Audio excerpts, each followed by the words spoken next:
I want to move on to supporting caregivers now. I'm going to look at some of the current research. And then after we look at the current research, we're going to talk about modifying our research with intervention methods to actually be able to support stakeholders.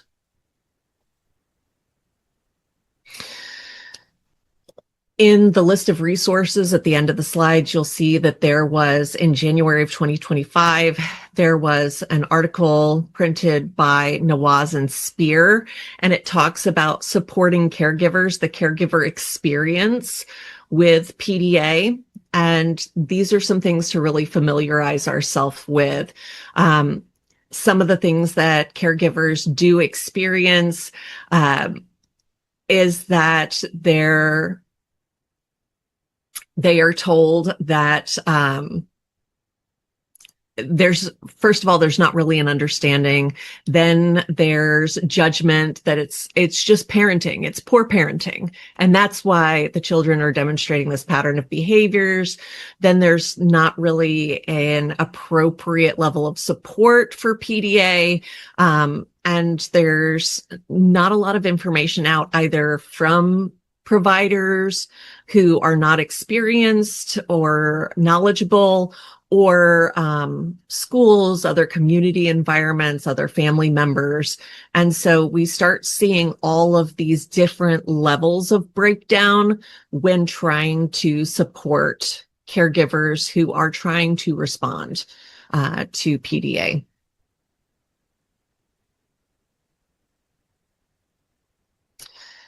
Now, the Carlazzi study that was published, it actually was published or approved for publishing in October of 2025.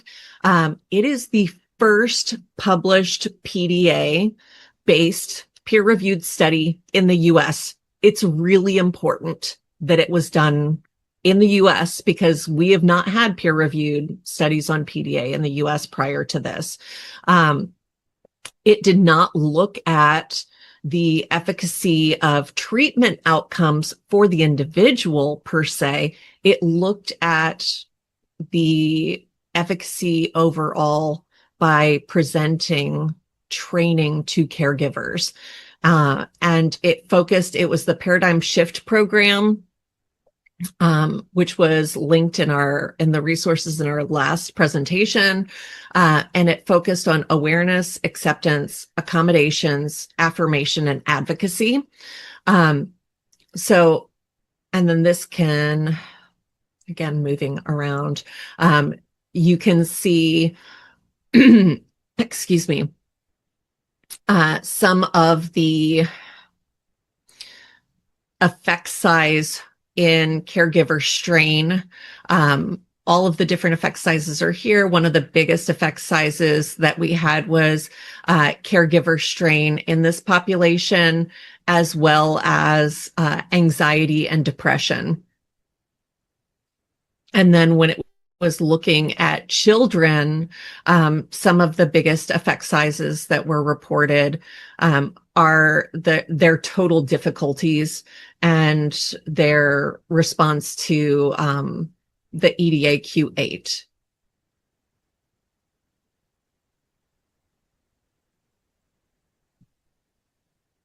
Without diving deep into the graphs of it, and again, a lot of this was done per reporting and then pre and post measures.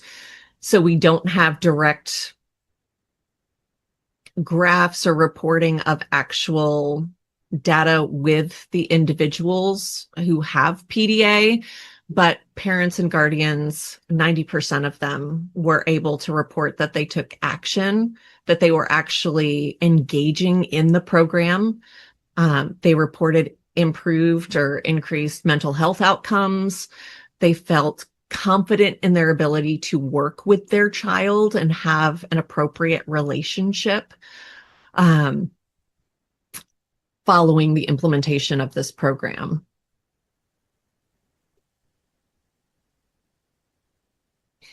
Now, one of the other tools that I provided in the handouts from our last seminar our last installment of the PDA series, is this like caregiver training, caregiver planning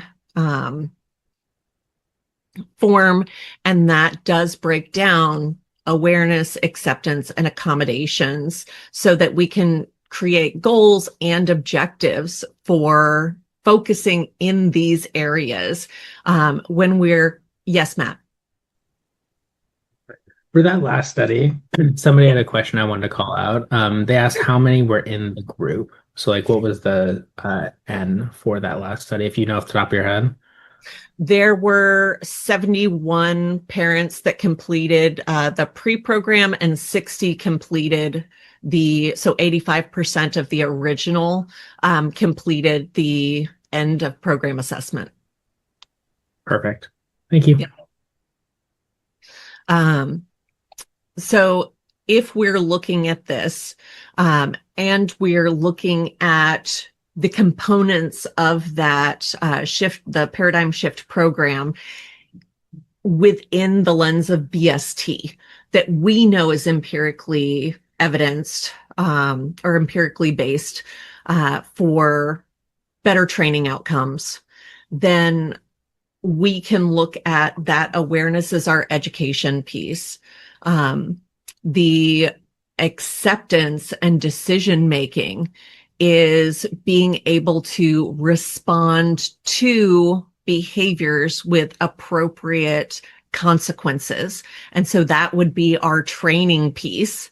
And then the accommodations might be the proactive piece for setting up the environment that we would build into how we train parents. Like when you're approaching your child, adult that you're working with, adolescent, what things would you have in place? So we're providing direct training on those pieces, that decision making and that provision of support. It's really important that given the presentation of the PDA profile, we're building flexibility in. So instead of a caregiver will do X, we're also showing that while a person with a PDA profile may exhibit this range of responses all towards a same outcome, that a caregiver also has that same level of flexibility. Because if we're looking for one specific response, that may inadvertently trigger that inflexible response or an escalation in the response class of the individual with PDA. And I'm going to talk about that more when we design interventions with some examples. And then it's really important too that we talk about setting realistic expectations. I know that we do this with all caregiver training that we provide as exceptional clinicians. With individuals with PDA, it's more so important because just like we would have an individual who may have more intensive needs come home from a long day of school or not a lot of sleep or an intensive day at their work program, we wouldn't expect them to be available for low probability demands. We would also want to build those expectations into caregiver training with the understanding that the level of availability and the potential response, the escalation of response that we're going to see are all hinging on different things happening. So it's more like sliding scales that we're looking at instead of discrete behaviors. That does make it harder to program. That does put the onus on us to really provide very nuanced training to caregivers so that they can effectively deal with subtle shifts in behavior more than someone else might have to do in a different set of conditions.